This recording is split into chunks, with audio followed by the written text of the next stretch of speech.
Welcome back to the channel, folks. We're going to go over some common mistakes home buyers are making that I've noticed in the DFW Metroplex. My name's Trevon. I work with Century 21 Mike Bowman. And yeah, let's get right into it.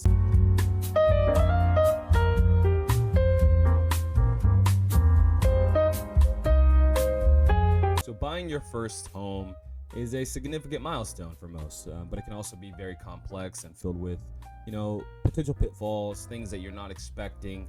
I do real estate in the DFW Metroplex, so quite a large span of area that we can assist with. What I did notice is sometimes I meet people and they're kind of going about the process a unique way. I won't say it's the wrong way because, hey, you're gonna go at your own pace. But there are ways that you can go about this process that really can help you in the long run. So that's what we're gonna do. Number one is gonna be skipping the mortgage pre-approval. And I understand that this might seem very tedious. You don't want a hard pull on your credit. I know they can do soft pulls as well. Now, as to how it looks and how it works as far as the credit, I'm not a lender, so I won't go into the super details.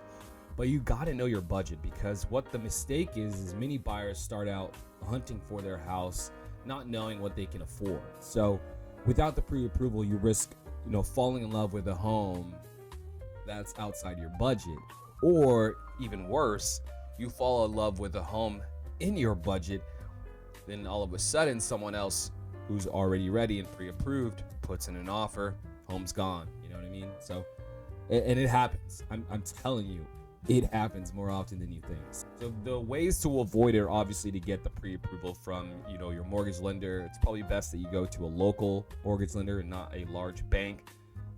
But again, it's going to depend on what your goals are as a home buyer. Both will present to you different set of criteria, right? Banks might offer you a little more. A local lender might offer you a little more. It's just going to depend on who you work for and work with. That's why you kind of ask a bunch of questions. And this is why most experienced agents will tell you to look at maybe 2 to 3 lenders, because you can get a different price. I mean, are you going to pick the lender where you pay $1,900 a month, or are you going to pick the lender that you pay $2,400 a month? Now, the reason from the difference in the prices is however they do their origination fees and certain little add-ons, and the day they check your credit to see what the rate is. So many little things can really dictate this whole entire process, and this is truly one of them. So your agent should be able to connect you with other lenders. Typically, I will provide people a few choices of lenders that I've worked with in the business, and then pick whichever one works the best. And even with new construction, they're probably going to make you apply for their new lender, but you can still go with a local lender. Just use whoever helps you out the most. And sometimes new builds, they really do offer the best. They're offering money down, they're offering a lower rate. Now maybe it's priced in, but that's a whole nother conversation. So number 2 is going to be overlooking additional costs. I would say the first mistake is often focused on the down payment and monthly mortgage, but they forget about additional costs like closing fees, property taxes, homeowners insurance, and maintenance expenses. Closing costs is just one of the things. Your mortgage is just one of the things. Typically, you have to wait about 45 days. You get 45-day grace period to pay your mortgage after you buy your home.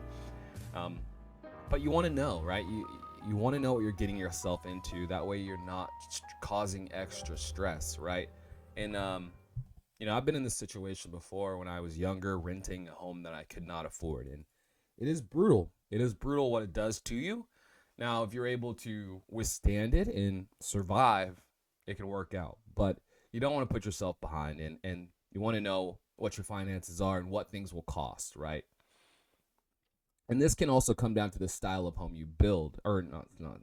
This can also come down to the style of home you choose, right? Are you choosing a home that looks, turnkey ready? No blemishes. You get that inspection back and it looks beautiful. Things like this. Or are you choosing a home that might need a little work? Because if so, you're going to have the capital to make it how you want to make it. So the way to avoid the mistakes is going to be to budget for your home ownership expenses, including utilities. Don't forget, you got to pay the bills. HOA dues if you live in an area with an HOA, and maintenance expense. And then, of course, potential repairs. This is another part where if you have an agent, they should be already kind of giving you an idea of what these could be, or at least you should be getting documentation to what these costs are. Maybe get locked in with a home warranty. There's many things that can help you keep some of the cost down. I think it's tough to look at this from this perspective because depending on your exit strategy, that's when you will win or lose. So, you know, if you buy in the wrong place, you bought in the wrong place, right? But if you bought in the right place, it will pay you back. From what I've seen, 3 times more, 2 times more in some degrees. But take that with a grain of salt, right? Because when you're buying your home, you're not looking for an investment. And me as a real estate agent, yes, I am buying my home and thinking of my exit strategy. But that's just because I've seen what people have done, and you really can set yourself up really nice, or maybe set your kids up really well in the future. So number 3 is going to be ignoring the importance of location. Right? It's kind of what I just mentioned. Mistake would be that some homeowners, they prioritize the home's features over its location, only to regret the long commute, the lack of amenities, or poor school districts. Location, location, location. I'm telling you, this is the most important thing. And if you are buying a home, I really think you should question what your exit strategy is, right? Do you plan on living in this home and paying off this home or paying down this mortgage for 30 years? Or are you going to be in this home for 4 to 5 years, right? Know your plan. Know where you're going to be. Know if there's infrastructure coming or if there's not, right? If you're in a more rural area, you're going to have to drive a little more. And if you're, of course, in a more dense area, you're going to have to deal with more traffic. But it doesn't work like that the whole entire way. I've had many clients who were in Austin, when I did real estate in Austin, the market was very dense, very hard to get into depending on the price point or if you didn't have capital to access. So many were buying 40 minutes, 35 minutes out from Austin. And if you've lived in Austin, you know that there's only really a few ways to get downtown or in that area. So it can be a hassle if that's something you have to do every day. And these are things you want to think about. And then on the flip side is, let's say you choose a more rural area. Some of these areas, they don't really have the infrastructure set up. So they're still on 2-lane streets, 1-lane streets. So the traffic can be a nuisance sometimes. But you got to just maybe do a little bit of due diligence, see what's coming. Typically in these areas that are more rural, where they're adding development, most likely infrastructure will come as far as roads and grocery stores. So that's just something you want to keep in mind, right? And all this is due to location. So the way to avoid this is to research the neighborhood that fit your lifestyle. Whether you need proximity to schools, parks, or work, you're going to want to visit these potential neighborhoods at different times of the day to assess traffic, noise, and safety. I mean, when I bought the home that I'm in right now, I literally, I went and saw it 3 times before we went under contract. And during the option period, I literally probably came here 6 to 7 times. Now, some sellers aren't going to like that, but again, you got to know what you're buying, and you want to know everything that you possibly can. Or like sometimes what I'll tell people is, you don't think this neighborhood's safe? If you do or don't, right? Go at 5 p.m., 6 p.m., 4 p.m. If you see kids playing outside, most likely it's a decent neighborhood, right? Because obviously if there weren't any kids playing outside, it'd either be an older community or a community where the families that live there don't feel it's safe to have their kids out. So I think this is one of the main things I look to see for, but you can also check police reports. Of course, you got to take that with a grain of salt. As an agent, we really don't do that specifically because we're not investigators. So it's definitely going to be up to you to figure that out. But there's been times where I have clients that want to buy a $600,000 home in a area that's going through gentrification, and I tell them, like, look, you're going to have to look up the reports, right? Look up what's happening in this area, just because, like, I would hate for myself to put a client in a position without doing the due diligence, right? If they still wanted to live in that area after I presented them the information that I received from these reports or from area statistics, then hey, I've done my job. So Location, location, location. And your agent's going to probably talk about this, right? Like if you're buying a home in the middle of nowhere, your agent should ask you, hey, is this what you want to do? But this should already be talked about beforehand, right? Before you're going to see the home. I guess, sometimes people switch it up depending on your flexible budget or depending on if your budget is flexible. So yeah, location, location, location. I think this should be number one. But of course, if you don't get your financing, you're not going to be able to buy in the first place. So pre-approval makes sense why it's number one. 4, it's going to be skipping the home inspection.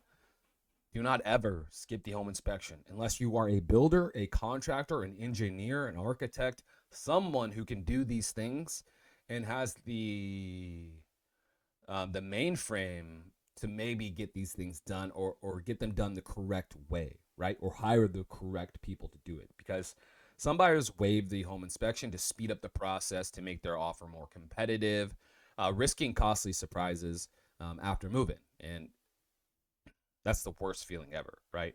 I couldn't imagine moving into a home and then all of a sudden the floor falls out from underneath me, or the furnace is out, or the AC doesn't work. You have to buy a new AC, or the roof isn't insurable, so now you have to buy a new roof, cash. You know what I mean?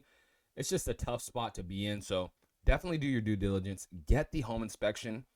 I'm not saying you can get a cheap one or what. They're not that expensive. I think you can get one for $175 to $350 depending on what you're getting, and it is going to save you in the long run. I promise you this, especially if they find any major structural things. Like, it will save you in a long time. This will also help you with your negotiation. Now you have to take it with a grain of salt because you're already under contract. So you've already agreed to price that you're willing to pay. So it does not mean the seller has to fold. But in many cases, I've seen people work together, because at the end of the day, we are all here for the same goal, and that's to complete the transaction. All right, so the ways to avoid this is going to be to schedule a home inspector, try to get a good one with experience, even on new construction homes. Get the inspections, okay? Use the inspection report to negotiate repairs or credits towards closing if necessary. And your agent should be right on top of the ball on this one. Anything that has to do with the home that you're buying under contract for, we're supposed to be on the ball and really ask you the questions before you're asking us the questions. So make sure you got a good agent. Okay, number 5 is going to be letting emotions drive decisions. This one's a tough one. This is a very tough one for most, because it's a very emotional experience, and not everybody's buying 10 homes or 15 homes in their lifetime. You might buy 2 to 3, so it can become emotional. But you got to stay firm, okay? You have to try your best to stay firm, okay? Because buying a home is an emotional process, but letting your feelings outweigh logic can lead to overspending or buying a home that doesn't meet your practical needs. And I've seen this done before, man. 2020, how many people paid over $100,000, over $80,000 over their property's value during the 2020-22 hikes? And how many of those people are regretting their decision now if they're trying to move? All of them. You know what I mean? They're losing money on these homes. Losing money. That's so frustrating. There's places like Forney, Texas. They slammed a bunch of new construction homes and had them priced correct at the right time, but the area wasn't really set for those prices, as in there's not that much infrastructure. I would say the schooling's not the top, and then just location. You're not really by many major things, and you have to travel to get to many major things. And this has affected that market. So many of those buyers are selling their home for less right now. And what I advise them to do is wait if they want to make money. Otherwise, you will catch yourself having to adjust price. And this has to do, even if you're buying a home and trying to sell the next year, then 2 years later, you're probably not making money. It's just that simple. And that's just not really the way to look at it. I would say 5 to 7 years. But of course, if you're doing that real due diligence on location, you might be able to snipe something. But yes, letting emotions drive your decisions will hurt you. So the ways to avoid this is going to be to stick to your budget and know what you don't want and know what you do want. So like maybe like a list of must-haves versus a list of haves, because you always have the time to add into your home if it didn't have what you needed, but you were in the right location. Like if you act and choose your forever home, you'll be happy if you have to be there forever. But if you choose a home that is lacking in things, it could cause you regret. You know what I mean? Many people have buyer's remorse, and that's a tough one to hear, from clients. I'll be honest, I've had clients who have had buyer's remorse.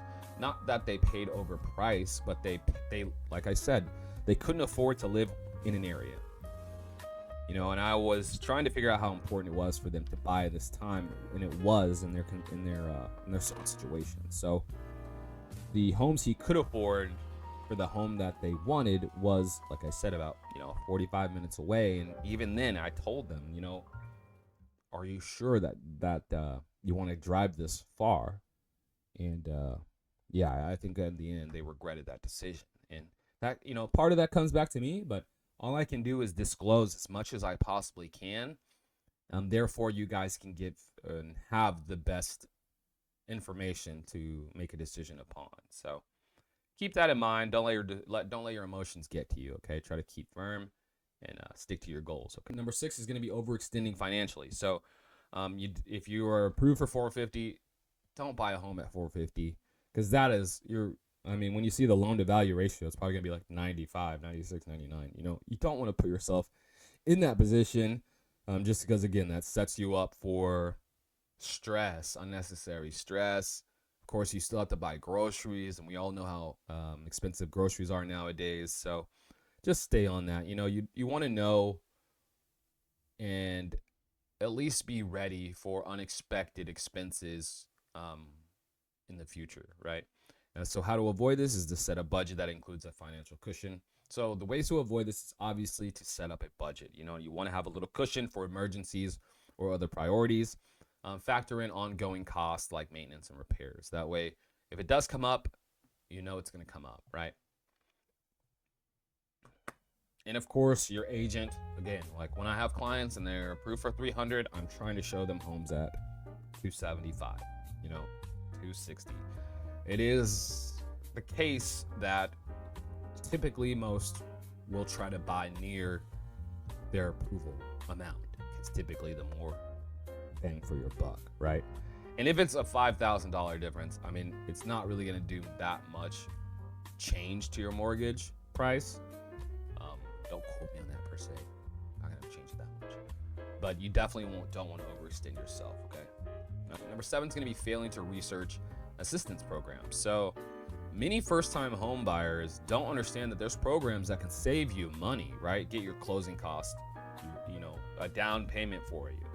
And these can be grants depending on what lender you use. And this is why I say it's so important for you to pick the right lender. Depending on where you go with the bank or you go with a local lender, some are offering different incentives. Some are offering different incentives for the specific price. I know in Fort Worth, I don't know if we're still doing it. I need to double check. But for a while, they were offering up to $15,000 to $20,000 towards first-time home buyers, as long as the price was under like $275 or $315, something where it was like, wow, that's a hell of a deal. So ways to avoid this is explore local and state programs, which your lender should help you out, right? And then ask questions. If your lender that you're using right now doesn't offer anything, try to just talk to another one that may offer you something. But ask questions, and you can avoid many things. Number 8 is going to be waiting too long to make an offer. So this one can get into the emotional part about it, but hesitating to submit an offer can result in losing out on the affordable home or desirable home, especially in an area like Fort Worth, right? DFW Metroplex, some of these areas, Collin County, your Bedfords, your Grapevines, your Keller, Texas, Southlake, Southlake to a degree. Pretty much everywhere in DFW Metroplex. If the home is beautiful, man, you gotta work. You gotta get there. Run your numbers. Is this the location I want? Do I love this home? Maybe see it another time. Maybe see it twice in a day. And then you probably got to put in your offer. Of course, your agent should be the one reeling and leading this. And by agent, I mean, okay, so I have a client. They're interested in a home. Calling the agent. Hey, John or Abby, do you guys, how's it going? Do you guys have any offers in hand already? Do you have any engagement? Has someone talked to you and said they will submit an offer? They have the right to say no or yes. You want to gauge the intensity, and you will feel it, okay? Because they'll be like, yeah, we got an offer in. Yeah, we got 2 coming in our way. Yeah, we got none in our hands. We got nothing. Send us something. You know what I mean? We are motivated. They're gonna tell you something, and that kind of gives you the way to, and that this will give you the information to use on how to go about submitting your offer and the time frames. Like, for example, the home I'm in now, it got listed. It was listed for 4 days when I saw it. Went to go see it. I was like, yeah, this one's really nice. Like we liked it. I called the agent. Hey, we have no offers in hand. So we offered $20,000 under list price. Asked for $7,000 towards closing cost. And the next moment, he said, "Oh, we got another offer." So we changed the offer. And even then, it gets down to sometimes they're like, hey, you got your offer's the same. Luckily for me, I am a real estate agent, so I went and forgoed my commission. And that was how we won the offer on a competitive house. So there's many ways to go about this. I mean, there's so many ways to go about this. And typically, every single transaction is completely different to a degree, right? I've seen people write letters, and they still got the home. Is a large, more expensive home, but they got it still $200,000 off the asking because they wrote a letter, because that matched with the seller, right? Or whatever. There's just so many ways. So get the offer in. Don't miss out on your opportunity. You can always back out, right? Yes, you might lose your option, so make your option less if you're. So maybe make your option less if you plan on backing out or you have a few options, because you will have to pay the option money to the seller, but you can get your earnest back. So yes, prepare, act quickly when you need to, and work with your agent to determine a fair and competitive offer price. Because many situations I've been in, multiple offers, my client wants to put an offer, and I'm telling them, okay, well, it's not about a deal right now. It's about how bad you want this home, which is terrible, because I don't know. It's not the value that I see is different from the value what you see. And if you really want this home, we're gonna have to beat out these other offers. So things to keep in mind, right? And you are seeing this, right? Like I saw a home yesterday in Hazlitt, in an area where homes are not selling very quickly. It was listed for around I don't want to give the actual numbers. It was listed for 400, sold for 12,000 over asking. In my head, I'm seeing, oh, that's multiple offers. That's what that means. That means 2 people came in at the asking and they were like, who wants this house? And that's what it came down to. So number 9 is going to be not considering resale value. So the mistake people would make is focusing only on your current needs. It may lead to buying a home that's difficult to sell in the future. So this kind of has to deal with location, right? I know a lot of people, they're like, I want the new. Well, I would do research on new construction right now, because you're going to be quite surprised with what you see, especially at a specific value point. I'm not going to be too specific on the builder, but basically this builder that is a basic builder was building homes for around $250,000 to under $300,000 in a specific neighborhood. I won't say the neighborhood. Now those homes are being sold for $450,000 to $400,000. Never in my life would I buy a home from this builder, especially at that price. So, yeah, do your due diligence. Ask the right questions. How to avoid issues is going to be looking for homes in desirable neighborhoods with strong growth potential. Consider features like good schools, nearby amenities, and accessibility, traffic, infrastructure, how the roads, things like this. And your agent's going to be on top of it, should be on top of it. Okay? And also, if you're a serious buyer, you're probably on top of it too. I've met plenty of buyers where they teach me something as the agent. So number 10 is going to be trying to navigate this process alone. Don't do it alone. Unless you're an agent. I mean, even if you're an agent, don't do it alone.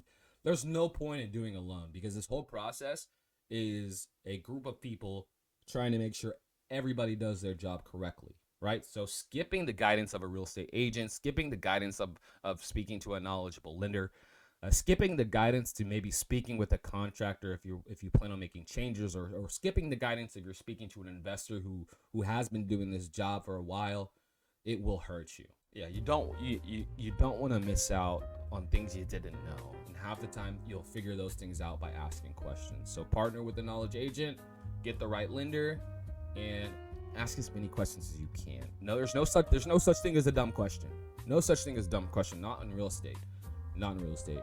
I mean, yeah, sure you can ask, sure there might be a few dumb questions, but ask as many questions as you can. And yeah, I see people all the time where they're just like, no, I don't have an agent, I'm just looking. It's like, you're blindly looking unless you're already on the ball.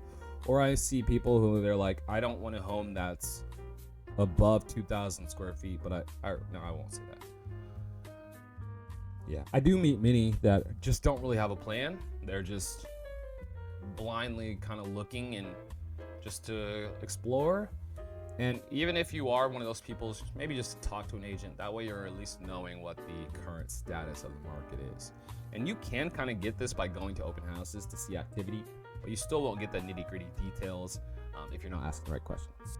So how a real estate agent makes the process easier would be market expertise, time-saving search, negotiation skills is the key factor.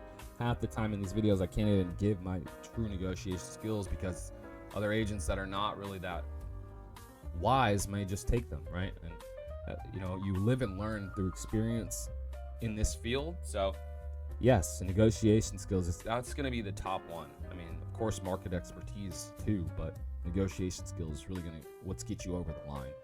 Guidance and support, of course, because at the end of the day, this can be very stressful, and our goal is to make it stress-free. And our goal is not to fight with you. It's just, hey, you are right. We're just trying to give you the information that can help you get across the line in the smoothest way. So my final thoughts would be buying your first home in the DFW Metroplex is a very exciting journey, really, if you're buying it anywhere. So avoiding these common mistakes, they can make the process smoother and more enjoyable, because with proper planning and the guidance of a trusted real estate agent, you can confidently find a home that meets your needs and your budget. And at the end of the day, that's all that matters. All that matters is getting you a home, turning you into an owner and no longer a renter, and hopefully setting you up for some good asset growth depending on where you buy in the future. At least that's how I look at it, just from my investing background and how I started this whole entire journey. So I would say right now is a good time to start your journey. Market is going to slowly tinker up now, just based on where we're at overall. I think a lot of people are understandable that the rates are where they're at. All right, so buying a home, big step. It's a big step, okay? But go with the right guidance, and you really can make this experience enjoyable and very rewarding at the end. If you made it this far, I really appreciate you watching. My name is Trevon. I work with Century 21, Mike Bowman. If you learned something, or maybe you have some things I missed, drop a comment. Let me know what you guys are thinking. Maybe certain areas you're learning something different than me. But if you made it this far, I really appreciate you watching. Goal on this channel is to get to 100 subscribers within 6 months. So if you haven't subscribed and you're feeling the vibe, please do. And I will catch you guys on the next episode of Moving to Dallas, all right? Later.